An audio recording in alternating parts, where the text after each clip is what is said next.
Hello everyone. सो आज का हमारा टॉपिक है class 9th chapter 6 that is tissue. क्या होते हैं टिश्यू, कैसे टिश्यू की फॉर्मेशन होती है, किस किस टिश्यू का क्या फंक्शन होता है, वो सब हम इस चैप्टर में पढ़ेंगे। तो चलिए शुरू करते हैं।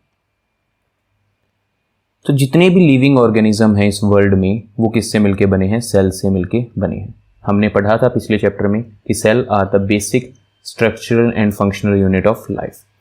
There are unicellular as well as multicellular organism present in the world. So दो कैटेगरीज में डिवाइडेड थे, unicellular which are made up of a single cell, multicellular made up of more than 2 cell. तो दो categories में जो animals हैं, जो organisms हैं, वो डिवाइडेड हैं। यूनिसेलुलर ऑर्गेनिज्म के अंदर एक सिंगल सेल होता है which is capable of performing several function such as respiration, digestion and clearing of the cell. तो जो यूनिसेलुलर है वो सारे फंक्शन परफॉर्म करता है जो मल्टी सेलुलर ऑर्गेनिज्म परफॉर्म करते हैं एक सिंगल सेल की सहायता से। लेकिन मल्टी सेलुलर ऑर्गेनिज्म के अंदर आपको डिवीजन ऑफ लेबर देखने को मिलेगा। इसका मतलब क्या है कि इन सभी कामों को जो यूनिसेलुलर में एक सिंगल सेल कर रहा था, मल्टी सेलुलर के अंदर उन सभी कामों को करने के लिए डिफरेंट सेल्स प्रेजेंट होते हैं। There are different types as well as group of cells that perform different functions in the multicellular organism. For example, animals के अंदर मसल सेल्स हैं जो रिस्पॉन्सिबल हैं उनकी मूवमेंट के लिए, नर्व सेल्स हैं जो रिस्पॉन्सिबल हैं मैसेजेस को एक जगह से दूसरी जगह ले जाने के लिए, ब्लड रिस्पॉन्सिबल है transportation of food and oxygen to different parts of the body. इसी प्रकार से प्लांट के अंदर वेस्कुलर टिश्यू होते हैं, जाइलम एंड फ्लोएम, जो रिस्पॉन्सिबल हैं movement of food, transportation of food and water to different parts of the plant. तो डिवीजन ऑफ लेबर आपको मल्टी सेलुलर ऑर्गेनिजम्स के अंदर देखने को मिलेगा। सो जो फॉर्मेशन है टिश्यू की वो कैसे होती है? जो ग्रुप होता है सेल्स का जिनका सिमिलर फंक्शन है, that group is known as tissue. Cells form groups, cells that need to perform a single task often group together. वो सेल्स जो एक सिंगल टास्क, एक जैसा टास्क परफॉर्म करते हैं, वो इकट्ठे मिलके क्या कहलाते हैं? टिश्यू कहलाते हैं। This grouping of cell together to perform a function efficiently is called a tissue. यही सेल्स का ग्रुप जो सिमिलर फंक्शन परफॉर्म करते हैं उस ग्रुप को हम टिश्यू कहते हैं। एग्जाम्पल, मसल टिश्यू है, blood tissue. The tissue cells have the same structure and they perform the same function. जो जितने भी टिश्यू के अंदर सेल है उनका सेम तो स्ट्रक्चर होगा और सेम ही फंक्शन होगा जो वो परफॉर्म करते हैं। तो सेल्स एक जैसे सेल्स मिलके क्या बनाते हैं? टिश्यू बनाते हैं। और एक जैसे टिश्यू मिलके क्या बनाते हैं? ऑर्गन बनाते हैं। और एक ही काम को करने के लिए जितने सारे ऑर्गन एक दूसरे के साथ जुड़े हुए हैं उससे बनता है आपका ऑर्गन सिस्टम, और बहुत सारे ऑर्गन सिस्टम से मिलके बनता है ऑर्गेनिज्म। कौन सा? Multi cellular organism. Clear? So tissue mainly दो टाइप के हैं, एक है आपके प्लांट टिश्यू, एक है आपके animal tissue. Plant do not move, so their tissues are predominantly the ones that provide support to them so that they can stand erect. तो जो प्लांट हैं एक जगह से दूसरी जगह मूव नहीं कर सकते, इसीलिए उनके जो टिश्यूज़ हैं वो मेनली सपोर्ट करने का काम करते हैं ताकि वो उस जगह पे वैसे ही इरेक्ट खड़े रह सकें। एनिमल है, उसको ज़्यादा एनर्जी की नीड होती है एज़ कम्पेयर टू प्लांट्स, क्योंकि वो स्टेशनरी नहीं हैं, वो मूव करते हैं। इसीलिए उनके जो टिश्यू हैं वो ऐसे हैं जो उनके मूवमेंट को सपोर्ट करते हैं। जो प्लांट टिश्यू हैं वो मेड अप होते हैं ज़्यादातर डेड सेल्स से, क्योंकि उनका काम होता है मैकेनिकल स्ट्रेंथ प्रोवाइड करने का, और इसीलिए उनके अंदर एनर्जी की नीड कम होती है क्योंकि डेड सेल्स ज़्यादा हैं। जबकि जो एनिमल टिश्यू है वो बना हुआ होता है लिविंग सेल्स से ज़्यादातर, क्योंकि उनको मूव करना है और बहुत सारे डिफरेंट फंक्शंस को परफॉर्म करना है, और इसी वजह से ज़्यादा लिविंग सेल्स होने की वजह से इनकी एनर्जी डिमांड भी क्या होती है? ज़्यादा होती है। Only certain parts of plant can grow, plant के कुछ पार्ट्स ग्रो करते हैं। The tissues present in these regions divide themselves and form new tissue. तो जो पार्ट ग्रो करते हैं उनके अंदर जो टिश्यू प्रेजेंट हैं वही फर्दर डिवाइड करके ग्रो करते हैं।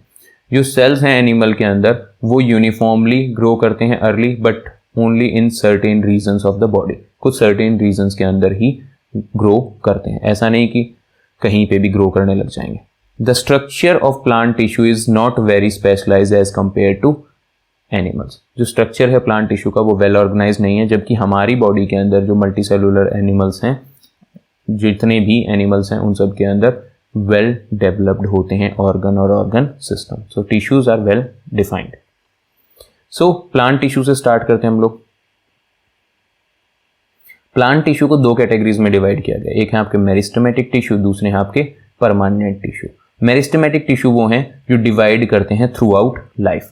परमानेंट टिश्यू वो हैं जो एबिलिटी को लूज कर चुके हैं. कौन सी एबिलिटी को? डिवाइड करने की एबिलिटी को जो लूज कर देते हैं उनको क्या कहा जाता है? परमानेंट टिश्यू कहा जाता है. तो मेरिस्टेमेटिक टिश्यू में भी तीन टाइप हैं. एपिकल मेरिस्टेम है, लेटरल मेरिस्टेम है और इंटरकैलरी मेरिस्टेम है. इनको डिटेल्स में देखेंगे. परमानेंट टिश्यू में दो हैं, सिंपल टिश्यू है, कॉम्प्लेक्स टिश्यू. सिंपल टिश्यू में parenchyma, collenchyma, sclerenchyma. Complex tissue में xylem and phloem. So meristematic tissue से स्टार्ट करते हैं. मेरिस्टेमेटिक टिश्यू के तीन टाइप हमने बात की थी, एपिकल, इंटरकैलरी और lateral meristem. Only certain parts of plant tend to grow. कुछ ही प्लांट के पार्ट ग्रो करते हैं. The tissues located in such part are called meristematic tissue. तो जहां पे भी प्लांट के अंदर आपको ग्रोथ दिखाई देगी वहां पे कौन से टिश्यू प्रेजेंट होंगे? मेरिस्टेमेटिक टिश्यू प्रेजेंट होंगे. They have capability to divide themselves. उनके पास खुद को डिवाइड करने की कैपेबिलिटी है जिससे नए टिश्यूज की फॉर्मेशन हो सके. They have thin cell wall made up of cellulose. हमको पता है कि cell wall is made up of cellulose, लेकिन जो मेरिस्टेमेटिक टिश्यू है उनकी जो सेल वॉल है वो थिन होती है ताकि डिवीजन में आसानी रह सके. Also they have dense nucleus. इनका न्यूक्लियस डेंस होता है, साइटोप्लाज्म भी प्रेजेंट होता है, बट लैक वैक्यूल्स. इनके अंदर वैक्यूल्स नहीं होते हैं, स्टोरेज के लिए जगह उतनी नहीं होती है. They can further be classified differently based on the areas of the plant where they are located. तो आप देख सकते हैं कि सबकी लोकेशन अलग अलग है, तो उसके बेस पे हम इनको अलग अलग कैटेगरीज में डिवाइड करते हैं, apical, lateral and intercalary meristems. So apical meristem, lateral meristem and intercalary meristem. So जो एपिकल मेरिस्टेम है आपने देखा होगा ये रूट और शूट की टिप पे प्रेजेंट होता है. तो ये रिस्पॉन्सिबल होता है स्टेम और रूट की ग्रोथ में. They are responsible for the growth of stem and roots in the plants. They are found on the tips of shoots and stem. कहाँ पे मिलेंगे? रूट और स्टेम की टिप पे मिलेंगे और ये ग्रोथ में हेल्प करते हैं. लेटरल मेरिस्टेम आपने देखा था, यहाँ पे साइडवेज प्रेजेंट होते हैं. They are responsible for increasing the circumference of the middle part of the stem. आपने देखा होगा पहले तो स्टेम पतली होती है, फिर स्टेम धीरे धीरे मोटी होती जाती है. तो वो मोटी किसकी वजह से होती है? उसकी सर्कमफेरेंस को बढ़ाने का काम. ये सर्कमफेरेंस बढ़ रही है, इसको बढ़ाने का काम कौन करता है? लेटरल मेरिस्टेम करता है. Intercalary meristem. These tissues are present at internode. कहाँ प्रेजेंट होते हैं? इंटरनोड. जहां पे लीफ प्रेजेंट होती है ना उस जगह को क्या बोलते हैं? स्टेम पे नोड बोलते हैं. तो दो नोड्स के बीच में क्या होती है? इंटरनोड. यहाँ पे क्या प्रेजेंट होता है? आपका इंटरकैलरी मेरिस्टेम प्रेजेंट होता है. आपने नोटिस किया होगा कि जो स्टेम है उसके ऊपर टिप के पास तो लीव्स के बीच में डिस्टेंस कम है, जैसे जैसे आप दूर आते जाएंगे वो डिस्टेंस बढ़ता जाएगा. वो डिस्टेंस किसकी वजह से बढ़ा था? इंटरकैलरी मेरिस्टेम की वजह से बढ़ा था. So these tissues are present at internodes और stem regions between the places at which leaf attach. जहां पे लीफ अटैच होती है उसको नोड बोलते हैं और उसके बीच के internode. So why there are no vacuoles in the intercalary meristem. तो कोई वैक्यूल क्यों नहीं होता? अभी हमने पढ़ा था कि वैक्यूल नहीं होते. क्यों नहीं होता? Vacuoles are responsible for storage of food and water. Food और वाटर को स्टोर करते हैं vacuoles. The intercalary tissue do not store them. जो इंटरकैलरी मेरिस्टेम है वो उसको स्टोर नहीं करती. They are rather responsible for manufacturing them.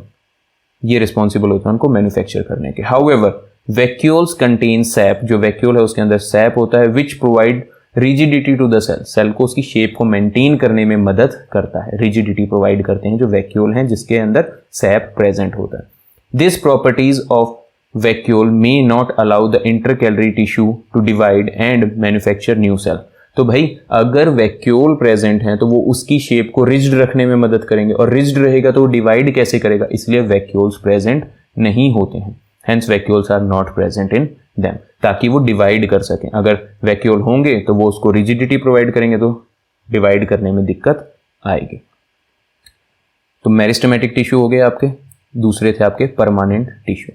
The cells that are formed by meristematic tissue. जो नए सेल बने हैं मेरिस्टेमेटिक टिश्यू से often have to take a certain role in the plant, वो अपना एक रोल फिक्स कर लेते हैं प्लांट के अंदर, thus they lose their ability to divide and form more cell, तो उनकी एबिलिटी खत्म हो जाती है डिवाइड करने की, नए सेल बनाने की, they then become the permanent tissue of the cell, तो जो अब फर्दर डिवाइड नहीं करेंगे वो क्या बन जाएंगे, आपके परमानेंट टिश्यू बन जाएंगे। सो डिफरेंशिएशन जो है, the process by which cells of the meristematic tissue convert themselves into the permanent tissue by taking a fixed shape, size and function is called differentiation। वो प्रोसेस जिसके द्वारा जो मेरिस्टेमेटिक टिश्यू से जो नए सेल बने हैं वो अपना शेप, साइज, फंक्शन को फिक्स कर लेते हैं, उस प्रोसेस को क्या कहा जाता है, डिफरेंशिएशन कहा जाता है। तो जो परमानेंट टिश्यू हैं वो दो टाइप के हैं, एक सिंपल और एक कॉम्प्लेक्स। तो simple permanent tissue further 5 types के हैं, लेकिन मेनली हम 3 के बारे में पढ़ते हैं, पेरेन्काइमा, कोलेनकाइमा, स्क्लेरेन्काइमा, एक है क्लोरेन्काइमा और एक है एरेन्काइमा। इनके बारे में भी हम एक बार जनरल सी डिस्कशन कर लेंगे। तो जो 3 जो मेन टाइप हैं वो हैं आपकी पेरेन्काइमेटस टिश्यू, दूसरा कोलेनकाइमा, तीसरा स्क्लेरेन्काइमा टिश्यू। यहाँ पे आप देख सकते हैं तीनों का स्ट्रक्चर एक दूसरे से अलग अलग है।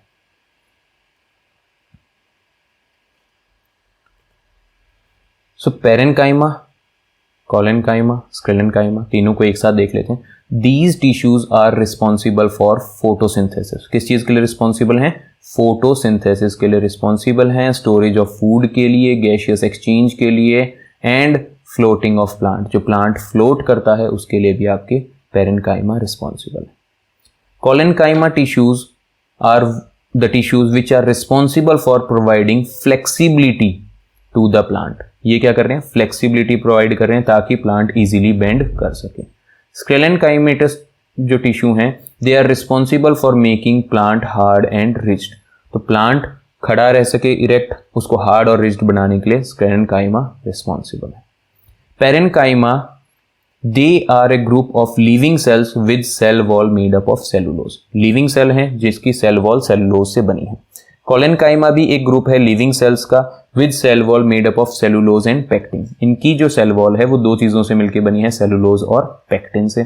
जो स्क्लेरेन्काइमा है ये डेड सेल से बने हैं, इनकी जो सेल वॉल है वो लिग्निन से मिलकर बनी है। जो पेरेन्काइमा सेल्स हैं have large intercellular space between them, cells के बीच में जो स्पेस है वो काफी लार्ज है। जो कोलेनकाइमा है उनके अंदर little inter cellular space present है, जो स्क्लेरेन्काइमा है उनके अंदर इंटरसेलुलर स्पेस है ही नहीं। पेरेन्काइमा जो हैं उनकी जो वॉल्स हैं वो क्या हैं, थिन है, दैट सराउंड्स ईच सेल, हर सेल को सराउंड करती हैं, थिन वॉल्स प्रेजेंट है। जो सेल है collenchyma present in these tissues are broad and irregularly thick at corners, ये इरेगुलरली थिक होते हैं भाई कॉर्नर्स के ऊपर, देखेंगे तो आपको मोटी मोटी वॉल्स दिखाई देंगी कॉर्नर पे और बीच के एरिया में पतली वॉल्स दिखाई देंगी। जो सेल हैं इनका स्ट्रक्चर लॉन्ग होता है स्क्लेरेन्काइमा के अंदर विद थिक वॉल्स, मोटी वॉल्स होती हैं। Parenchyma, they are found in leaves, कहाँ पे मिलते हैं, लीव्स में, न्यू फॉर्म्ड ब्रांचेस के अंदर आपको पेरेन्काइमा मिलेगा। They are present in leaves and stem of plant, ये कहाँ पे मिलेंगे, लीफ में और स्टेम में मिलेंगे। जो स्क्लेरेन्काइमा है they are found in stem, veins of leaves, veins देखे होंगे आप लोगों ने, अगर आपने कभी लीफ उठा के देखे तो उसके पीछे आपको वेन दिखाई देंगे। And covering of nuts and seed, तो डेड हैं, सपोर्ट करने का काम करते हैं, हार्ड और रिज्ड बनाते, तो इन सब चीज़ों में आपको स्क्लेरेन्काइमा देखने को मिलेगा। अब आप इन फोटोज़ को देखेंगे तो आपको क्लियरली समझ में आएगा इंटरसेलुलर स्पेस ज़्यादा है, इनके बीच में कम है और इनके बीच में तो है ही नहीं।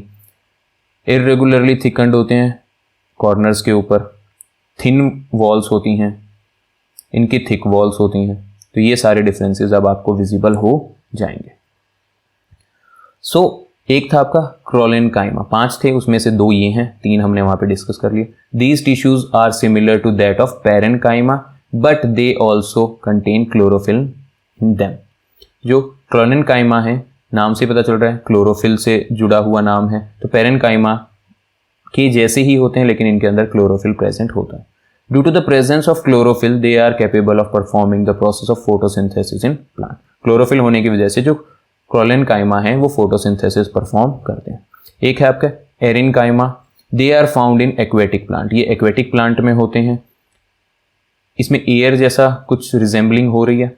दे are also similar in structure to that of parenchyma. ये भी पैरेन्काइमा जैसे हैं, लेकिन इनके अंदर लार्ज एयर कैविटीज प्रेजेंट होती हैं, और आपको पता है कि अगर एयर कैविटी प्रेजेंट है तो ये एक्वेटिक प्लांट्स को फ्लोट करने की एबिलिटी प्रोवाइड करेंगे। सो हमने पढ़ा था कि स्केलेनकाइमा की जो सेल वॉल है that is made up of lignin. तो लिग्निन क्या है? The cell walls of dead cell have a substance called lignin in them which provides rigidity to the cell. Lignin act as a cement for the cell. तो lignin dead cells में present होता है और इसको rigidity provide करता है और इसको सीमेंट ऑफ द सेल भी कहा जाता है। So that's all for this class. Next topic in next class. Thank you very much. God bless you. Take care.